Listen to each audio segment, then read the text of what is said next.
CBN e a Tecnologia, com Gilberto Sudré.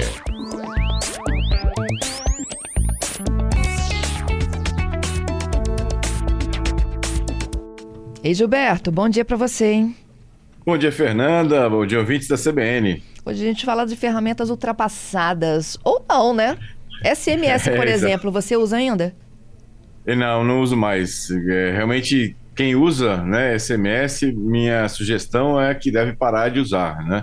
E tem alguns motivos para isso, viu, Fernanda? Alguns motivos bastante fortes para a gente não usar mais, né, como ferramenta de suporte a mensagens instantâneas, o SMS. Inclusive, não usar também para aquelas soluções de autenticação de dois fatores, né? Quando você vai entrar num site, aí ele te manda uma mensagem por SMS de um código, por exemplo, de autenticação, e aí você permite que você entre naquele site. Também, se você tem a opção de desabilitar esse tipo de função e usar para autenticação desses fatores o Google Authenticator, o Microsoft Authenticator, ou um aplicativo da própria função, do próprio site, é bem melhor para isso. E aí vamos entender um pouco de por que, né, que o SMS não é seguro. Primeiro, é que o SMS não é criptografado. Então, ou seja, tudo que passa no SMS, ele passa em texto claro, ou seja, quem estiver monitorando, inclusive a própria operadora, tem acesso à informação que está trafegando no SMS. Inclusive, se tiver algum tipo de coleta de dados, né, no meio do caminho, quem estiver fazendo essa coleta vai conseguir ter acesso ao conteúdo do SMS. Então, na verdade, em geral, são enviados o que a gente chama de texto simples, sem criptografia. Então, esse é um primeiro problema, né, nessa situação. Segunda questão, que você já comentou aqui, é que o SMS ele é uma tecnologia bastante antiga, né?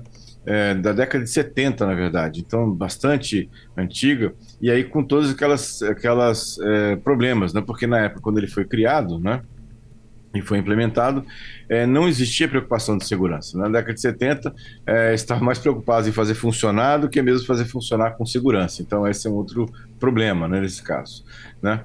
Eu comentei lá que ele passa em texto claro, né, sem criptografia, então tanto o governo pode ler os seus SMS, como a sua própria operadora também armazena os SMS nos seus servidores, né, no seu ambiente. Então, esse é um outro problema, né, nesse caso lá.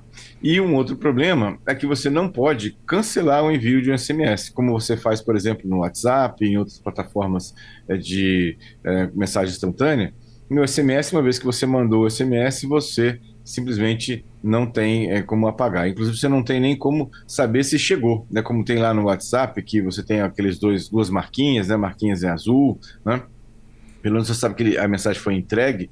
O SMS você manda e não tem a menor informação de se chegou, se a pessoa leu, né, em relação a isso. Então, por isso, né, por esse motivo é que a recomendação é que, se você ainda usa, né, deixe de usar, né, não utilize essa ferramenta lá. E tem algumas alternativas, a gente já falou de várias alternativas aqui no CBN Tecnologia, do próprio SMS. Então a gente tem o Signal, que é uma ferramenta bastante segura, até mais segura do que o próprio WhatsApp de comunicação, né? Então o Signal, inclusive, foi quem começou toda essa questão de criptografia, foi o próprio Signal. A gente tem o Telegram, né, também, e o próprio WhatsApp. Então, ou seja, 3 ferramentas aí que substituem com tranquilidade, né, o SMS, lá, a tecnologia de SMS para isso. Pois é, aqui, o SMS a gente tem que deixar de usar? Não sei, mas o plano de saúde notifica a gente pelo SMS. As autorizações, você já reparou nisso? Já reparei. Algumas plataformas, foi bem lembrado, algumas plataformas já estão passando para o WhatsApp. Você já manda pelo WhatsApp para você, né, pelo seu número de telefone, aquela situação. Aqueles planos de saúde mais antigos, ou que talvez não tenha se modernizado ainda, usa SMS. E aí vem a recomendação, né? Se você tem um plano de saúde que faz isso, dá um toque no seu plano de saúde. Fala assim, olha, SMS é uma tecnologia da década de 70, você ainda vai continuar usando? É bastante inseguro, né? Ainda mais com informações que são sensíveis, né? Que é autorização de plano de saúde, muitas vezes exames desse tipo.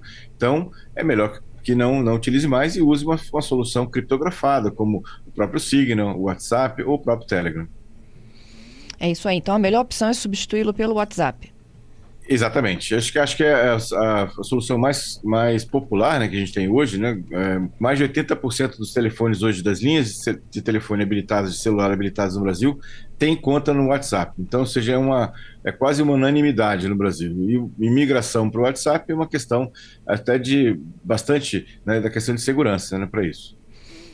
Tá certo, gente. Olha, então o SMS, por questões de segurança, deve deixar de ser uma opção, viu?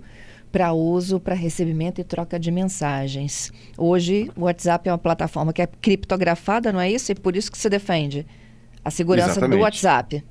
Exatamente, né? Pelo menos vai ficar entre eu, o meu destinatário e o Mark Zuckerberg. Pelo menos nós três vamos ficar sabendo o que é o conteúdo, né? Pelo menos os três, né?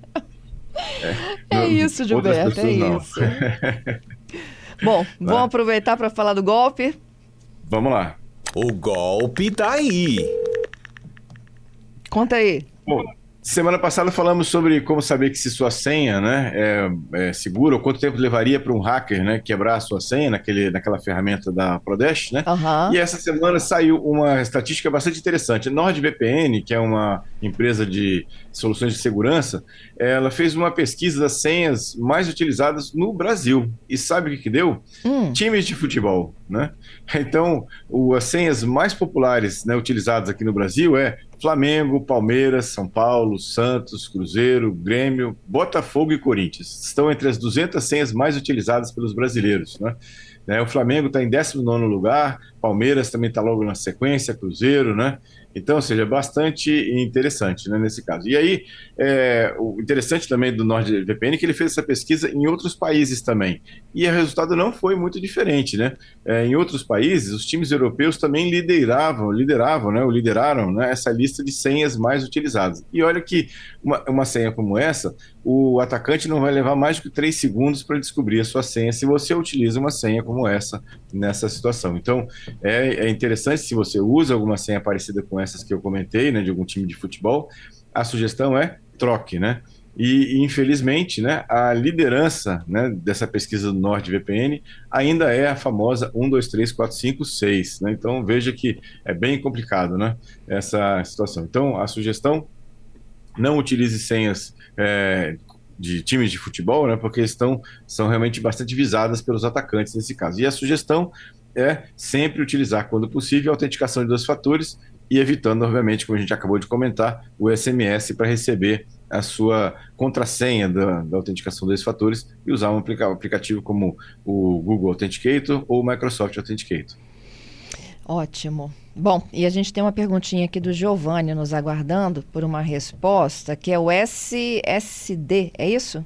Isso. SDD. Exatamente. O que é isso, SDD, gente? Assim, o SSD ele é um HD que seria o equivalente a um HD, só que o HD convencional ele é um equipamento mecânico, né? Ele tem os discos que giram, tem a cabeça de leitura e gravação que se move. O SSD é como se fosse um grande pendrive. Ele aparece para o computador como um HD, né? Ou seja, como um disco rígido, só que ele é de estado sólido, ele é como se fosse um grande pendrive que quando você desliga o computador não perde. E ele tem algumas vantagens, né? Ou seja, ele consome menos energia, ele é muito mais rápido do que um HD convencional, né? Consumindo menos energia, ele dá uma autonomia maior da bateria, principalmente de notebooks, né, para isso.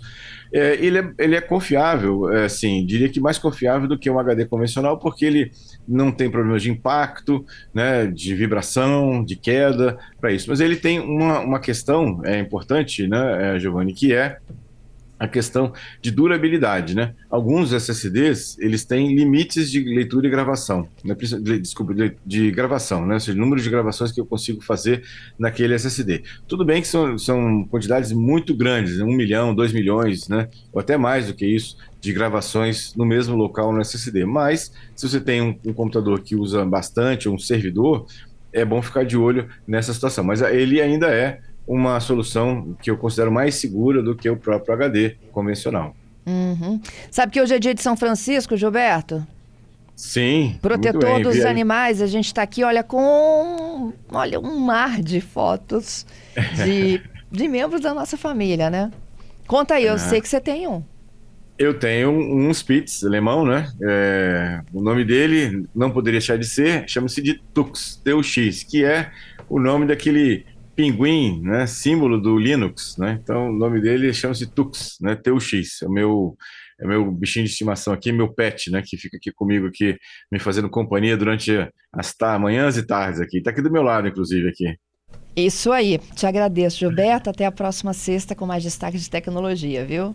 Obrigado, Fernando. Obrigado aos ouvintes pelas participações. Até sexta-feira estamos de volta aí com mais tecnologia. Um abraço.